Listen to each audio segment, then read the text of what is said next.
Class 6 की सामाजिक विज्ञान हमारे अतीत का पहला पाठ देखेंगे। पहला अध्याय है प्रारंभिक कथन। कहाँ, क्या, कब, कहाँ और कैसे। रसीदा का सवाल। रसीदा बैठी अखबार पढ़ रही थी। अचानक उसकी निगाह एक सुर्खी पर पड़ी। 100 साल पहले। वह सोचने लगी कि यह कोई कैसे जान सकता है कि कितने वर्षों पहले क्या हुआ था। कैसे पता लगाएं? यह जानने के लिए कि कल क्या हुआ था तुम रेडियो पर सुन सकते हो, टेलीविज़न देख सकते हो या फिर अखबार पढ़ सकते हो। साथ ही साथ यह जानने के लिए कि पिछले साल क्या हुआ था तुम किसी ऐसे व्यक्ति से बात कर सकते हो जिसे उस समय की स्मृति हो। लेकिन बहुत पहले क्या हुआ था यह कैसे जाना जा सकता है? अतीत के बारे में हम क्या जान सकते हैं? अतीत के बारे में बहुत कुछ जाना जा सकता है, जैसे लोग क्या खाते थे, कैसे कपड़े पहनते थे, किस तरह के घरों में रहते थे। हम अखेटकों, शिकारियों, पशुपालकों, कृषि शासकों, व्यापारियों, पुरोहितों, शिल्पकारों, कलाकारों, संगीतकारों या फिर वैज्ञानिकों के जीवन के बारे में जानकारी हासिल कर सकते हैं। यही नहीं, हम यह भी पता कर सकते हैं कि उस समय बच्चे कौन से खेल खेलते थे, कौन सी कहानियाँ सुना करते थे, कौन से नाटक देखा करते थे या फिर कौन कौन से गीत गाते थे। लोग कहाँ रहते थे? कई लाख वर्ष पहले से लोग इस नदी के तट पर रह रहे हैं। यहाँ रहने वाले आरंभिक लोगों में से कुछ कुशल संग्राहक थे जो आसपास के जंगलों की विशाल संपदा से परिचित थे। अपने भोजन के लिए वे जड़ों, फलों तथा जंगल के अन्य उत्पादकों का यही से संग्रह किया करते थे। वे जानवरों का अखेट यानी शिकार भी करते थे। अब तुम बताओ।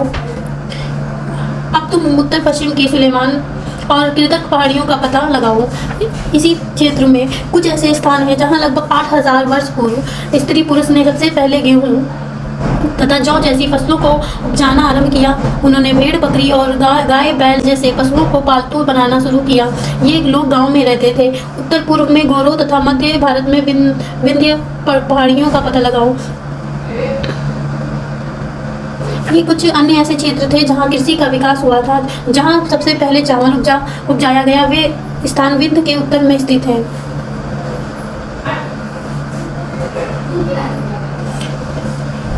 सहायक नदियाँ उन्हें कहते हैं जो एक बड़ी नदी में मिल जाती है। लगभग 47 वर्ष पूर्व इन्हीं नदियों के किनारे कुछ आरंभिक नगर फूले फले। गंगा एवं इसकी सहायक नदियों के किनारे और समुद्र तटीय इलाकों में नगरों का विकास लगभग 2500 वर्ष पूर्व हुआ।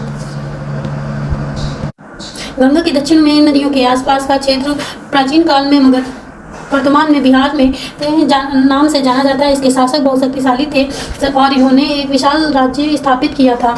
देश के अन्य हिस्सों में भी ऐसे राज्यों की स्थापना की गई थी। लोगों ने सदैव उपमहाद्वीप के एक हिस्से से दूसरे हिस्से तक यात्रा की। कभी कभी हिमालय जैसे ऊंचे पर्वतों, पहाड़ियों, रेगिस्तान, नदियों तथा समुद्रों के कारण यात्रा जोखिम भरी होती थी। फिर भी ये यात्रा उनके लिए असंभव नहीं थी।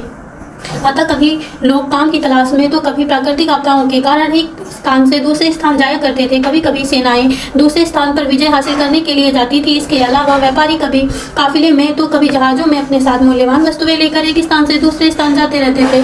धार्मिक गुरु लोगों को शिक्षा और सलाह देते हुए एक गाँव से दूसरे गाँव तथा एक कस्बे से दूसरे कस्बे जाया करते थे। कुछ लोग नए और रोचक स्थानों को खोजने की चाह में उत्सुकतावश भी यात्रा करते थे। इन सभी यात्राओं से लोगों को एक दूसरे के विचारों को जानने का अवसर मिला।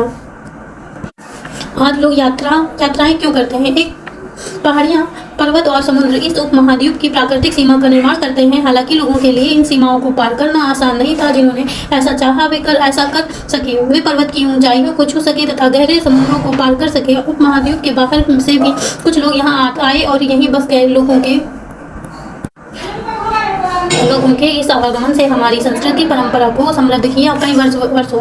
कई सौ वर्षों तक से लोग पत्थर को तराशने, संगीत नाचने और यहाँ तक कि भोजन बनाने के नए तरीकों के बारे में एक दूसरे के विचारों को अपनाते रहे। देश के नाम, अपने देश के लिए हम प्रायः इंडिया तथा भारत जैसे नामों का प्रयोग करते हैं। इंडिया शब्द इंडस से निकला है जिसे संस्कृत में सिंधु कहा जाता है। अपने एटलस में ईरान और यूनान का पता लगाओ। लगभग 2500 वर्ष पूर्व उत्तर पश्चिम की ओर से आने वाले ईरानियों और यूनानियों ने सिंधु को हिदोस और इंदोस और इस नदी के पूर्व में स्थित भूमि प्रदेश को इंडिया कहा।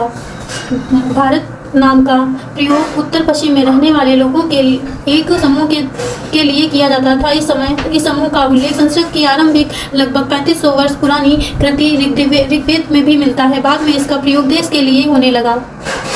अतीत के बारे में कैसे जानें?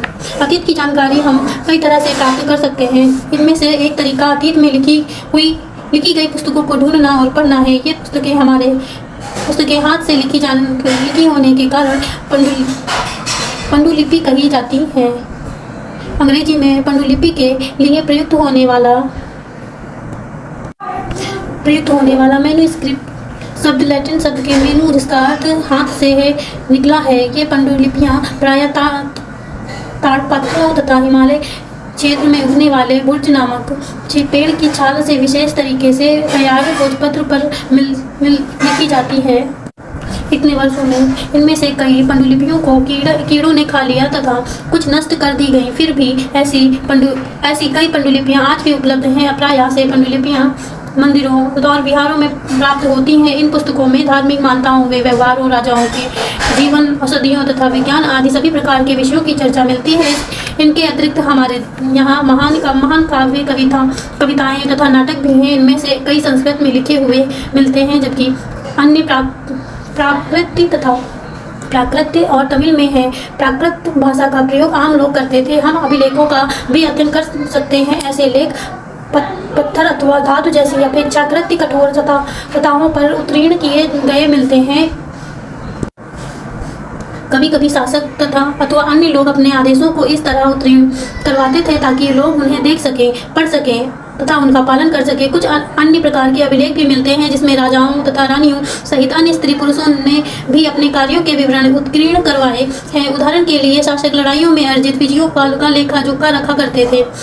क्या तुम बता सकती हो कि कठोर सतह पर लेख लिखने के लिए क्या लाभ थे? ऐसा करवाने में क्या कठिनाइयाँ आती थी? इसके अतिरिक्त कई अन्य वस्तुएं अतीत में बनी और प्रयोग में लाई जाती थी। ऐसी वस्तुओं का अध्ययन करने वाला व्यक्ति पुरातत्वविद कहलाता है। पुरातत्वविद पत्थर और ईंट से बनी इमारतों के अवशेषों, चित्रों तथा मूर्तियों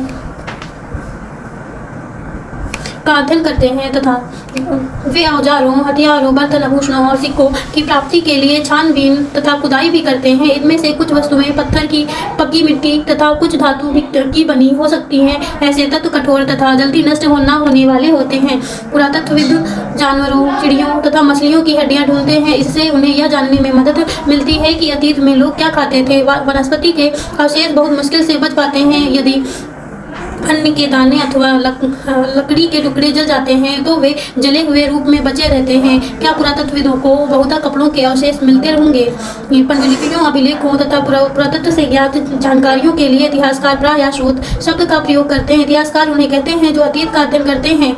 स्रोत के प्राप्त होते ही अतीत के बारे में पढ़ना बहुत रोचक हो जाता है, क्योंकि इन स्रोतों की सहायता से हम धीरे धीरे अतीत का पुनः निर्माण करते जाते हैं। अतः इतिहासकार तथा पुरातत्वविद उन जासूसों की तरह हैं जो इन सभी स्रोतों का प्रयोग सुराग के रूप में कर अतीत को जानने का प्रयास करते हैं। अतीत एक या अनेक।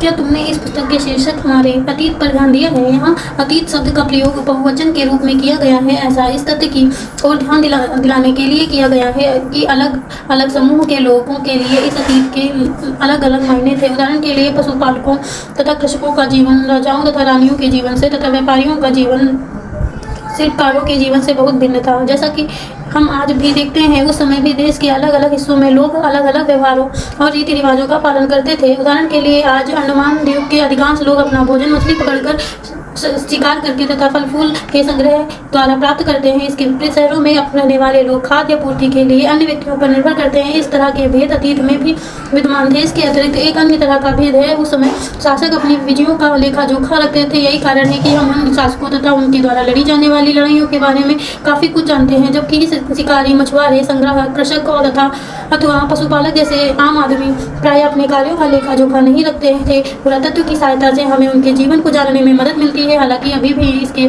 बारे में बहुत कुछ जानना शेष है। तिथियों का मतलब, अगर कोई तुमसे तिथि के विषय में पूछे तो शायद उस दिन की तारीख, माह, वर्ष जैसे कि 2000 या इसी तरह का कोई और वर्ष बताओगी। वर्ष की यह गणना इसलिए ईसाई धर्म प्रवर्तक ईसा मसीह के जन्म की तिथि से की जाती है। अतः 2000 वर्ष कहने का तात्पर्य ईसा मसीह के जन्म से 2000 वर्ष के बाद से है। ईसा मसीह के जन्म के पूर्व की सभी तिथियाँ ईसा से पहले के रूप में जानी जाती हैं। इस पुस्तक में 2000 को अपना आरंभिक बिंदु मानते हुए वर्तमान से पूर्व की तिथियों का उल्लेख करेंगे। Thank you.